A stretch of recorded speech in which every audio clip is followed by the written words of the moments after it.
ó jọ gàté kò jọ gàté, ó mà ti ń fẹsẹ̀ méjèèjì jọra wọn báyìí. Gbogbo ẹ̀yin ọmọ Yorùbá, ṣé gbogbo wa la ti rí nísìnyí? Mo máa ń sọ ní gbogbo ìgbà lórí ètò, mo ní gbogbo wa a lè sùn báyìí kádé yòrí síbì kan náà, mo ní kò possible. Àṣẹ pé lójoojúmọ́ ni àwọn ọ̀jọ̀gbọ́n àwọn onílàákàyè ẹ̀dá ni wọ́n fi ń gbé ọ̀rọ̀ Chief Dr. Sunday Igboho yẹ̀wò.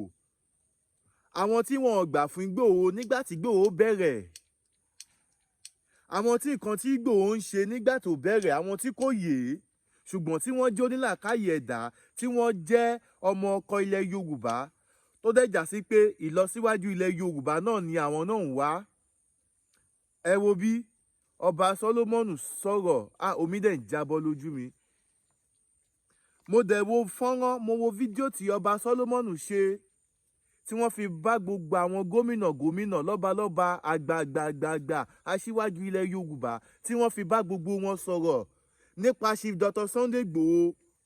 Ó ní agbára. Ẹ̀yin ọmọ Yorùbá, ẹ share fídíò yìí. Ẹ kọ́kọ́ bá mi share fídíò yìí náà, ẹ jẹ́ kí fídíò yìí kó lọ káàkiri. Fẹ́yìn tẹ́ bá ń wò mí fún ìgbà àkọ́kọ́, Bayo Black lórúkọ tèmi. Tó bá jẹ́ pé ìgbà àkọ́kọ́ tí ń retẹ́ ìṣe ń wò mí, ẹ má gbàgbé láti bá mi buwọ́ lu subscribe button yẹn, kẹ́ bá mi subscribe, kẹ́ bá mi share show yìí kó lọ káàkiri. Ẹ wo bí ọba Solomon fọ́gba yángan. Ó ní fídíò kan tó wà lórí ẹ̀rọ ayélujára káàkiri, táwọn kan dẹ̀ ń dáwọ́ bo fídíò yẹn mọ́lẹ̀, tó fẹ́ kí fídíò yẹn tó fẹ́ kó jáde. Kí ló fà á tí wọ́n fi jẹ́ kí fídíò yìí jáde? Mi ì lè parọ́ fún yín, kò sí ẹni tó máa wo fídíò yẹn tó bá jẹ́ ọmọ Yorùbá tí kò bá láìkí Sunday Igboho tẹ́lẹ̀, ó máa tún èrò ara ẹ̀, ó máa tún èrò yẹn pa pé ìwé èèyàn báyìí ni Igboho jẹ́. Gbogbo a máa wá flashback. Ìbéèrè tá máa kọ́kọ́ bira wa léèrè ni wípé kí ló gbé wanted dénú orúkọ Aládìsá Adéyẹmọ Ìgbòho ṣá? Kí ló gbé wanted dénú orúkọ bàbá yẹn? Ó yẹ ká kọ́kọ́ bira wa léèrè. Ẹ wo bí ẹni tó jẹ́ sẹ́ríkì àwọn Fúlàní, ó ní agbára.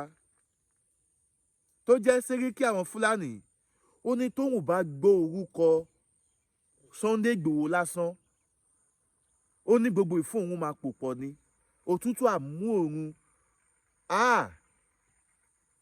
Ṣé rí kè? In fact, kọ́lọ́n bá mi wà pẹ̀lú ọba Solomon. Ọba Solomon ti sọ̀rọ̀ o. Ṣé rí, àwa tí ń sọ tẹ́lẹ̀, a ti ń gbé yín débẹ̀, àmọ́ kò yí ọ̀pọ̀lọpọ̀. Àwọn ẹlòmíì gan wò wá gẹ́gẹ́ bí ọmọ burúkú, pípa àwọn wo, àwọn tó níṣẹ́, àwọn jobless people, àwọn nuisance people. These are the people. Àwọn wípé irú kí là ń ṣe, time tó yẹ ká máa fi ṣiṣẹ́, time mi là fi ń ṣe fídíò, la fi ń sọ̀sọ̀kúsọ nípa Chief Dr. Sunday Igboho. Sunday Igboho wo? Sunday Igboho tó yẹ pé kò mọ nǹkan tó ń ṣe, kò mọ gbá kan, kò mọ àwo kan. Láyéláyé, never. Ẹ má sọ bẹ́ẹ̀ mọ̀ pé Sunday Igboho mọ nǹkan tó ń ṣe. Ẹ má sọ bẹ́ẹ̀ mọ̀ wípé Sunday Igboho mọ nǹkan tó ń ṣe. Omi ló pọ̀ jọ kà lọ. Ohun tí ó yí àwọn ọmọ Yorùbá lánàá, ó mà ti ń yé wa lénìí o. Ó ti ń ṣe kí ni? Ṣé kò ti máa yé wa báyìí? Kí ni Sunday Igboho ń sọ tó kọjá pé kálàáfíà àti ààbò ilẹ̀ Yorùbá kó dúró digbidigbi? Gbogbo irú táwọn bàbá wa tó ní gbèríko káàkiri tó já sí pé ìgboro ló ti ń lọ ń ra gàrí nísìnyìí, wọn ò tó ṣoko mọ́ lábúlé. Ṣé bí ohun tí Igboho ń sọ nìyẹn? Àlàáfíà, security, ààbò ilẹ̀ Yorùbá kó dúró digbidigbi. Ẹ wo youth leader àwọn Afẹ́nifẹ́re, ṣé ẹ gbàgbé? Ṣé ẹ gbàgbé nígbà tí wọ́n jí gbé? Àwọn wo ló wà nídìí ẹ̀? Ilẹ̀ Yorùbá yìí ni wọ́n ti jí gbé o. Inú igbó ilẹ̀ Yorùbá yìí ni wọ́n gbé sí o. Ṣé ẹ mọ̀ wípé tó bá jẹ́ pé ìṣọ̀kan wà, tí ìfọwọ́sowọ́pọ̀ tó wà ní ilẹ̀ Yorùbá, ṣó yẹ kí àwọn àjòjì wá gbé ọmọ Yorùbá ní ilẹ̀ Yorùbá, kọ́dẹ̀ tún gbé nínú ilẹ̀ Yorùbá yìí náà ni ọdẹ̀ tún fi ń gba òbítíbitì owó. ó ní agbára. Ìdí nìyẹn tó yẹ pé àwọn ọmọ Yorùbá ẹ jẹ́ ká support ara wa, ẹ jẹ́ ká ṣe kí ni, ká support ara wa, ká dúró ti ṣe Dr. Sunday Igboho, ká pe bàbá wa President Bola Ahmed Tinubu ọmọ olódòdẹ. Bàbá etí yín mélòó?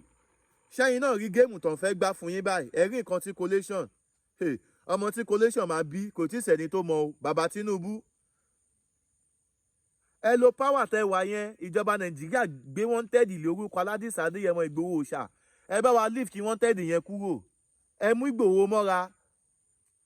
Bí Fúlàní kan bá fẹ́ gbé mú ní ìgbèkúgbè, ọ lè gbọ́ pé Ìgbòho ń bọ̀, wọ́n á ṣu sára ni o. Bàbá Tinubu, ọba Solomoni ti sọ̀rọ̀ o. Gbogbo ẹ̀yin gómìnà ilẹ̀ Yorùbá, àwa tá a jẹ́ ọmọ líle tá a tẹ̀lé bàbá wa Aládìsí Adéyẹmọ Ìgbòho Òòṣà, ihun tó máa mú lọ síwájú ilẹ̀ Yorùbá òun ló ṣe kókó nínú àyà gbogbo wa. Ìṣọ̀kan ilẹ̀ Yorùbá òun là ń wá. Àwa ò fẹ́ kẹ́ ẹ fẹ́ di ààrẹ orílẹ̀-èdè ilẹ̀ Nàìjíríà kẹ́ ẹ ṣẹ̀ máa lọ lọ́bì lábẹ́ aláwùsá, lábẹ́ Fúlàní, kọ́ máa wá là lé yín lọ́wọ́. Gbogbo eléyìí làwọn ò fẹ́. Ẹ jẹ́ ń dókè lọ́hùn, tí má padà dé màá tún wá gbé yín débẹ̀. Ẹ wo bí ó ní agbára. Mo pàṣẹ sínú ayé ẹni tó lè rí àmì ṣe láti òní lọ, lábẹ́ àhámọ́ ogun tí ayé yín wà, lórúkọ Jésù. Dádì àti mọ́mì, Olúwa rán mi sí yín sà. Kí ló ń tẹ̀ ń là kọjá tó dàbí pé ẹ rò pé kò sí ọ̀nà àbáyọ mọ́? Olúwa ní kí n sọ fún yín pé kẹ́ má sọ ìrètí nù. Ọ̀nà àbáyọ ṣì wà fún yín tí ó bá ṣe é ṣe fún Ọlọ́run láti jí Lásárù dìde kúrò nínú òkú ọjọ́ 4 tó ti rùn. Olúwa náà ṣetán láti dá yín lóhùn. Ohunkóhun tó wù kẹ́ máa là kọjá. Ṣé ẹ̀ ń wáwé ìgbélò ni? Ṣé iṣẹ́ yín ni ò lọ déédé? Ṣé ẹ̀ ń wá ọ̀nà àbáyọ? Lórí ìgbéyàwó lẹ ti ní ìṣòro tẹ́ ń là kọjá ni. Ohunkóhun tó wù kẹ́ máa là kọjá, ẹ jẹ́ á jọ gbàdúrà papọ̀, ẹ jẹ́ á jọ wá ojú Olúwa. Kò sí ní t'Olúwa ò lè ṣe. Ẹ̀rọ ìbánisọ̀rọ̀ tẹ́ fi máa bá mi sọ̀rọ̀ òun náà ni +234 70 25 47 5427. Ẹ káàbọ̀ padà ẹ̀yin èèyàn mi. Ẹ mọ̀ pé mi Báyọ̀ Black, èmi ò kì í parọ́ fún yín, èmi máa gbé yín débẹ̀ lórí bó ṣe ń lọ. Kí ló ń trend òun la pè tó láti ìkànnì Báyọ̀ Black TV show. Ẹ̀yin ọmọ Yorùbá, àsìkò ti tó tá a gbọ́dọ̀ ṣera wa lọ́kan. Ẹ jẹ́ ká dúpẹ́ lọ́wọ́ bàbá wa Professor Banji Akíntóyè. Ẹ jẹ́ ká dú ọpẹ́ gidigidi fáwọn bàbá wọ̀nyí tí wọ́n lá wà lójú. Bíjọba Nàìjíríà bá tiẹ̀ fi wálẹ̀ pé ó yá, wọn Nàìjíríà yìí náà la fẹ́ kẹ́ máa bá lọ, a lè pín. But at least ẹ̀kọ́ táwọn ọmọ Yorùbá ń fẹ́, ẹ jẹ́ ká ṣe é. Security ilẹ̀ Yorùbá, ẹ jẹ́ ká ṣe é. Chief Dr. Sunday Igboho tí wọ́n jẹ́ akíkanjú ọmọ Yorùbá, ẹ jẹ́ ká yọ̀ǹda wọn sílẹ̀, ẹ jẹ́ ká yọ̀ǹda wọn. Ìjọba ẹ jọ̀ọ́, ẹ bá wa yọ wanted kúrò lórí orúkọ wọn. Ẹ yọ wanted kúrò lórí orúkọ wọn. Táyì tó bá Chief Dr. Sunday Igboho ti sọ, ó ní pé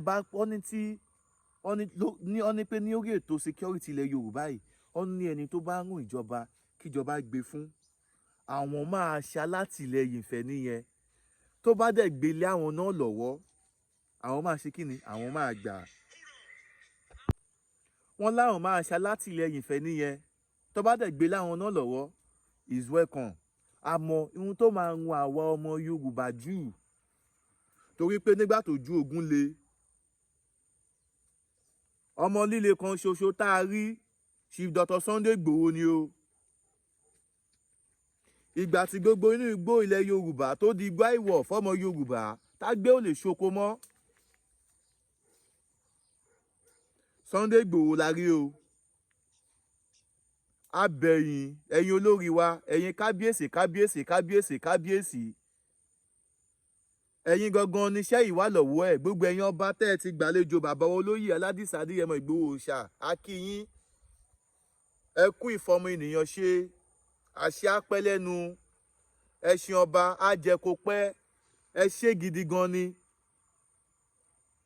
gbogbo ẹ̀yin ọba wa tó dẹ́kù, ẹ̀yin bàbá wa tó kù, ẹ̀yin náà ẹ bá wa dìde.